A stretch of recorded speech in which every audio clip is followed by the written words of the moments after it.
Ils veulent construire un monde de robots. Quant à l'accord signé sur le nucléaire irano-magnifique, de criminels de guerre constitués. Si votre Mesdames et messieurs, bonjour, heureux de vous retrouver pour votre émission d'information Passe l'info. Alors cette semaine, l'actualité nationale sera consacrée exclusivement au budget sur l'écologie 2018 et vous verrez que cela ne va pas plaire du tout aux Gilets jaunes.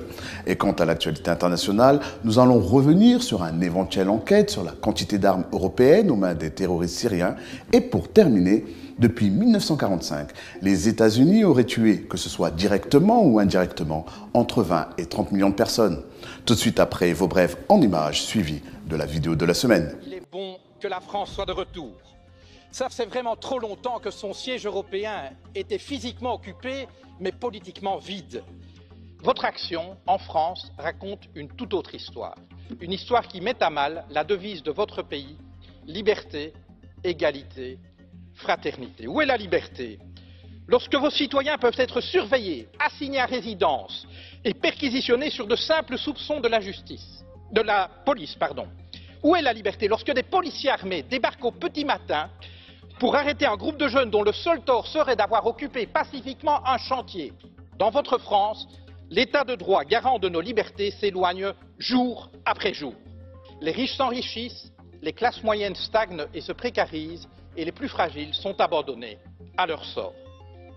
Liberté, égalité, fraternité. Est-ce au nom de la fraternité que vous vendez des armes à des régimes qui les retournent contre leur propre population ou contre leurs voisins?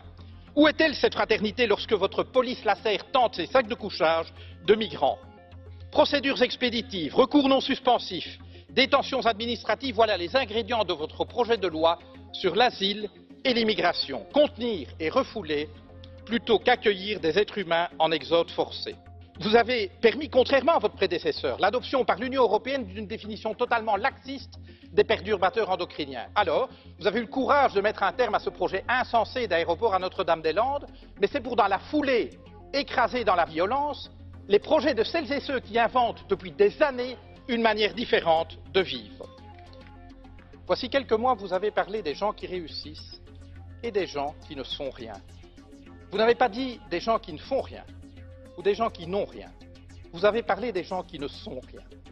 Voyez-vous, pour nous, le projet européen consiste précisément à faire en sorte que plus jamais, en aucun endroit de ce continent, aucune femme, aucun homme ne puisse être considéré comme rien ou se penser comme rien. Car considérer des êtres humains comme rien, c'est permettre de leur faire subir n'importe quoi et cela, nous ne l'accepterons jamais.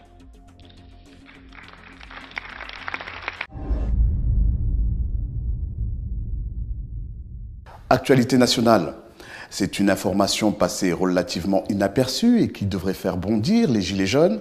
Dans le projet de loi des finances rectificatives pour 2018, examiné lundi au Sénat, le gouvernement a transféré près de 600 millions d'euros de recettes de la taxe sur les carburants pour les affecter au budget général, révèle Public Sénat. Alors même que cette taxe très controversée était censée financer la transition écologique. Un geste qui paraît aberrant dans le contexte actuel, en tombe des nues a lâché Albéric de Montgolfière, rapporteur général de la Commission des finances. Ces 600 millions d'euros vont aller au budget général. Dans le budget 2018, on consacre moins à la transition énergétique, constate le spécialiste du budget. Donc sur la fiscalité écologique spécialement, on constate qu'il y a 600 millions de crédits qui sont rabotés d'un compte qui allait à la transition énergétique, qui est le compte d'affectation spéciale transition énergétique, et ces 600 millions d'euros et de TICPE, sur les carburants notamment, vont aller au budget général. Donc vous voyez, dans le budget 2018, le PLFR, c'est encore le budget 2018, on consacre moins à la transition énergétique et plus au budget général. Pourtant, le porte-parole du gouvernement, Benjamin Griveaux, avait assuré 5 jours plus tôt sur France Inter que chaque euro prélevé via les taxes sur les carburants serait investi dans la transition écologique. Pourquoi l'excédent de cette recette fiscale n'a pas été réservé au financement des mesures en faveur de la transition énergétique, conformément aux engagements de Bruno Le Maire et Gérald Darmanin? Simple question de timing, a indiqué le ministère des Comptes. Il serait trop tard pour dépenser ces crédits avant la fin de l'année, d'où leur transfert vers le budget général. Bercy promet de réaffecter ces centaines de millions d'euros à la transition énergétique en 2019. On vient d'apprendre que 577 millions d'euros prévus au budget de l'écologie seraient finalement consacrés à d'autres dépenses. Pourquoi avoir menti ? Il y a 500 millions d'euros qui n'ont pas été dépensés, pas versés aux opérateurs parce que le prix de l'électricité n'est pas au niveau auquel le gouvernement le pensait, du fait notamment de l'augmentation du prix du baril de pétrole. C'est un petit peu technique et donc nous reversons, puisque nous sommes en fin d'année, non pas aux opérateurs, ce qui n'aurait pas de sens, nous utiliserions mal l'argent des Français mais au budget général. Mais quand on dit on augmente le prix du carburant, ça va à la transition écologique et que les Français se rendent compte que finalement ça va au budget général, que ça va pour remplir les caisses de l'État. D'abord, ce n'est pas mal que ça aille au budget général. Encore une fois, avec l'argent, l'État ne joue pas en bourse. Mais vous m'entendez, la transition écologique n'a-t-elle pas bon dos quelque part ? Le problème, c'est que peut-être que la seule baisse qui a été visible, ce fut celle de l'ISF. Est-ce que baisser l'ISF, c'était vraiment la chose à faire en priorité ? Est-ce que c'est pas le péché originel du macronisme ? Pour ce qui est notamment de l'impôt sur la fortune. Voilà, ça fait 40 ans que la France essaye des formules qui ne marchent pas. Face au mouvement des Gilets jaunes qui se heurte à l'inflexibilité du gouvernement sur les taxes à la pompe, cet arbitrage budgétaire pourrait donner des arguments à ceux qui doutent de la sincérité écologique du gouvernement. Mais alors, quelle est la véritable raison de ce transfert de fonds ? Le gouvernement aurait-il financé la fin de l'impôt sur la fortune avec la taxe sur les carburants ? Il apparaît que ce scénario soit très probable. En effet, ce transfert de crédit vers le budget général serait pour combler le manque à gagner fiscal lié au remplacement de l'impôt sur la fortune par l'ISI, impôt sur la fortune immobilière, qui est moins rémunérateur pour l'État. Adieu l'ISF et bonjour l'IFI. Voici ce que propose le gouvernement pour réformer la fiscalité des plus riches. Concrètement, l'impôt de solidarité sur les grandes fortunes tire sa révérence pour laisser place à son petit frère, l'IFI, l'impôt sur la fortune immobilière, version très light de l'ISF. Le capital financier et le capital mobilier ne sera plus taxé et il n'y aura plus que le capital immobilier, à savoir une maison, toutes les propriétés qui seront taxées. C'est beaucoup d'argent, il faut pouvoir le financer et par exemple, c'est demain des aides qu'on va supprimer ou baisser pour les plus défavorisés. Et donc concrètement, ce sont les plus pauvres qui vont payer le prix de cette exonération d'impôts supplémentaires en faveur des plus riches. L'explication figure noir sur blanc dans l'exposé général des motifs du projet de loi des finances rectificatives pour 2018 que Bercy a présenté aux parlementaires. Le texte indique que les recettes fiscales du budget général sont revues à la hausse de 400 millions d'euros, malgré des recettes plus faibles qu'attendues concernant l'impôt sur la fortune immobilière et les droits de mutation à titre gratuit. Ces baisses sont compensées par la réaffectation au budget général d'une partie de la fraction de TICPE ou autrement dit la taxe carburant provenant du cas transition énergétique à hauteur de 600 millions d'euros. En outre, il est à noter que l'impôt sur la fortune n'a en effet rapporté que 1,1 milliard d'euros aux finances publiques contre 4,23 milliards d'euros de recettes engrangées en 2017. De là à penser que Bercy se sert de la hausse des taxes sur les carburants pour financer l'allègement fiscal offert aux Français les plus aisés, il n'y a qu'à pas. Contacté par le Huffington Post, le ministère des Comptes publics dément et se retranche derrière la complexité du texte budgétaire pour plaider l'erreur d'interprétation. Actualité internationale. Une enquête sur le volume des armes européennes chez les terroristes syriens. Un groupe de députés du Parlement européen propose de mener une enquête pour élucider la provenance des armes européennes retrouvées chez les terroristes syriens et irakiens en quantité choquante. Le volume des armes en provenance de l'Union européenne entre les mains des terroristes en Irak et en Syrie nécessite une enquête spéciale selon un projet de résolution mis au point par un groupe de députés européens dont Sputnik a pris connaissance. Le document déjà approuvé par la Commission des Affaires étrangères souligne que le Parlement européen est choqué par le volume des armes et munitions de fabrication européenne retrouvées chez Daesh en Syrie et en Irak. Dans le même temps, le projet de résolution propose d'obliger les membres de l'Union européenne à ne pas délivrer de licence d'exportation en cas de risque évident de réexportation des technologies ou équipements en question. Le Parlement européen appelle les pays membres à renoncer à l'avenir aux transferts similaires, notamment vers les États-Unis et l'Arabie saoudite, indique le document. Tout le long du conflit syrien, les officiers des forces gouvernementales ont à plusieurs reprises fait état de la découverte d'importantes quantités d'armes, munitions et matières explosives de fabrication américaine et européenne dans les zones libérées des terroristes. Et pour terminer, direction les États-Unis. Dans le résumé de son ultime document stratégique 2018, National Defense Strategy of the United States of America, le Pentagone soutient qu'après la Seconde Guerre mondiale, les États-Unis et leurs alliés ont instauré un ordre international libre et ouvert pour sauvegarder la liberté des peuples de l'agression et de la coercition. Mais que cet ordre se trouve à présent miné de l'intérieur par la Russie et la Chine qui violent les principes et les règles des rapports internationaux. Le professeur Michel Chossudovsky, directeur du Centre de recherche sur la globalisation, introduit sur Global Research une étude documentée de James A. Luca sur le nombre de personnes tuées par la série ininterrompue de guerres, coups d'État et autres opérations subversives effectuées par les États-Unis de la fin de la guerre de 1945 à aujourd'hui, nombre estimé à 20-30 millions. L'étude documente les guerres et les coups d'État effectués par les États-Unis dans plus de 30 pays asiatiques, africains, européens et latino-américains. Elle révèle que les forces militaires US sont directement responsables de 10 à 15 millions de morts provoquées par les plus grandes guerres, celles de Corée, du Vietnam et les deux contre l'Irak. Entre 10 et 14 autres millions de morts ont été provoquées par les guerres par procuration, conduites par des forces alliées armées, entraînées et commandées par les USA en Afghanistan, Angola, Soudan, Guatemala et d'autres pays. Voilà l'ordre international libre et ouvert que les États-Unis, indépendamment de qui siège à la Maison-Blanche, poursuivent pour sauvegarder les peuples de l'agression et de la coercition. Et maintenant, vos brèves en images et pour commencer, une nouvelle dépense publique nécessaire pour le bien des citoyens français.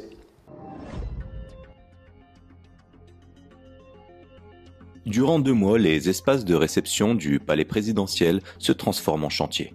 Objectif, donner un coup de jeune au salon du 19e. Le chantier, qui s'annonce d'exception, mobilisera en tout 120 personnes, de l'intendant du palais au mobilier national, qui en assure la maîtrise, en passant par un kyrielle d'entreprise du patrimoine. Jusqu'à mi-janvier, toutes les pièces seront inaccessibles et la présidence devra trouver d'autres lieux d'accueil pour les fêtes de fin d'année. Viendra ensuite le temps de la surprise, voire des critiques.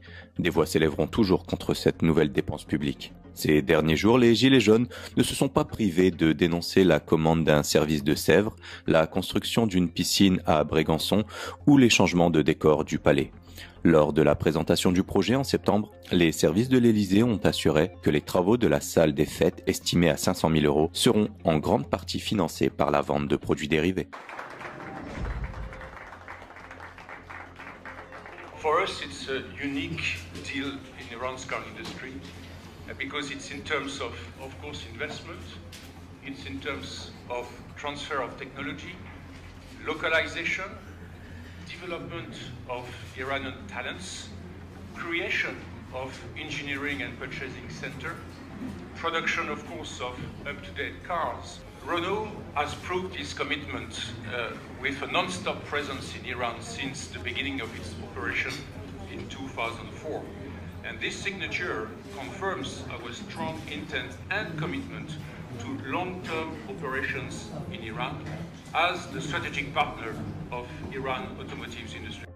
Un article du 19 janvier dernier paru dans la revue économique en ligne Challenge avait pour titre flatteur « Peugeot et Renault cartonnent en Iran ». Son auteur était fier d'annoncer à ses lecteurs que les deux constructeurs automobiles détenaient 40% des parts du marché de l'automobile iranien, un marché qui, selon lui, avait encore un énorme potentiel à venir. Mais c'est sans compter sur les dernières sanctions économiques imposées par l'inénarrable président américain, aux grandes dames des pays européens, France en tête. Avec une augmentation de plus de 50% des ventes en 2017, soit 162 000 véhicules vendus, Renault avait battu son record des ventes dans ce pays. Le même cas de figure était également vrai pour le groupe PSA, qui détenait 30% du marché avec 443 000 livraisons l'année dernière sous la marque Peugeot. Pour les deux constructeurs, le territoire de l'ancienne Perse représentait l'une de leurs plus fortes parts de marché hors de l'Hexagone. La question légitime qui se pose donc est, Peugeot et Renault cartonneront-ils à nouveau en Iran ? Car la nature ayant horreur du vide, le marché iranien de l'automobile risque de ne pas le rester très longtemps. Et l'Europe risque une fois de plus d'être la grande perdante face à ces sanctions.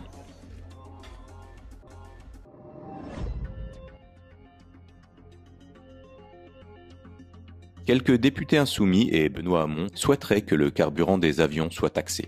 Ils ont porté plusieurs fois la question devant l'Assemblée nationale. Puisqu'il est question de taxer les carburants, pourquoi omettre le kérosène, dont l'empreinte écologique est, selon le réseau Action Climat, 14 à 40 fois plus de CO2 que le train par kilomètre parcouru et par personne transportée. Lorsqu'il était député écologiste en 2010, François de Rugy partageait cette idée. Il avait interpellé les parlementaires à l'Assemblée nationale dans ces termes. Aujourd'hui, le carburant le plus taxé, c'est le carburant des particuliers. C'est celui des automobiles. Par contre, celui qui n'est pas taxé du tout, c'est le kérosène. C'est particulièrement choquant du point de vue écologique au point de vue social. C'est une injustice majeure.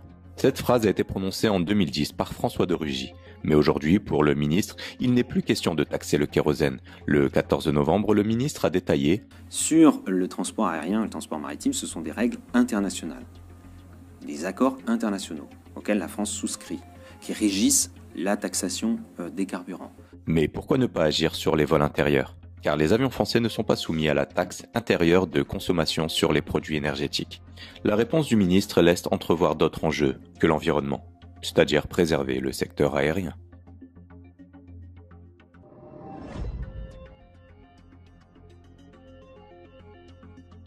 L'Agence de santé américaine a conclu qu'il existait un lien évident entre les ondes magnétiques émises par nos téléphones mobiles et la survenue de cancers chez les rats mâles.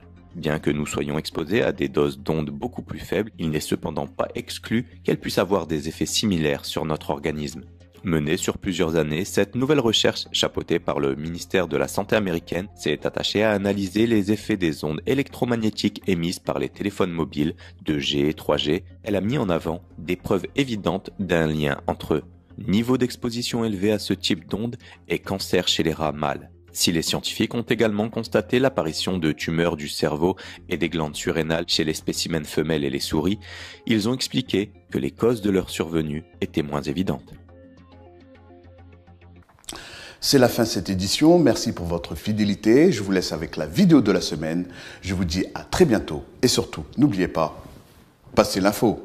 Pourquoi, selon vous, le gouvernement, l'État, Emmanuel Macron, François de Rugy ne sont pas à la hauteur? Pourquoi ils ne font pas assez? Il y a des accords qui ont été signés, notamment à Paris avec la COP21, qui partaient sur des réductions de gaz à effet de serre, notamment du CO2. Et on voit que les émissions de CO2 ont augmenté en France. Et donc voilà, c'est la première raison. La deuxième, c'est ma ville. Je suis inquiet sur l'avenir de ce territoire, qui est un territoire de polder. C'est des terres qui ont été gagnées sur la mer avec un système d'irrigation et de refoulement des eaux vers la mer. On va avoir de plus en plus d'eau. Ça va être de plus en plus difficile d'évacuer ces eaux vers la mer. Et surtout, le niveau de la mer montant à cause du réchauffement climatique, on a le risque de submersion marine et d'inondation. On joue notre rôle, les citoyens jouent leur rôle. J'estime que l'État aujourd'hui n'est pas à la hauteur de ses engagements et de ses responsabilités. C'est possible légalement de faire condamner un État, un gouvernement pour inaction face au réchauffement? Oui, ça vient de se faire aux Pays-Bas. C'est un citoyen qui avait attaqué l'État, il avait gagné en première instance, ça a été confirmé en appel et la justice aux Pays-Bas a obligé le gouvernement à prendre des orientations très fortes en matière de lutte contre le réchauffement climatique. Est-ce qu'un président de la République, malgré tous ses pouvoirs, peut vraiment faire quelque chose à son échelle contre le réchauffement climatique? Ça le dépasse, non? Non. Les élus peuvent faire. Il suffit d'en avoir la volonté et l'audace. Il faut changer de système. Il faut changer complètement le système. Il faut arrêter d'être le garant des lobbies.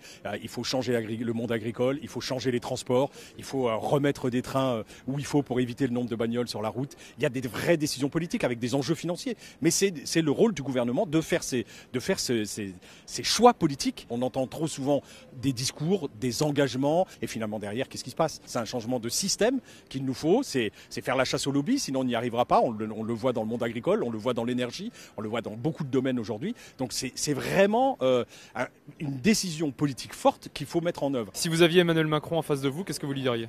Allez-y, remuez-vous.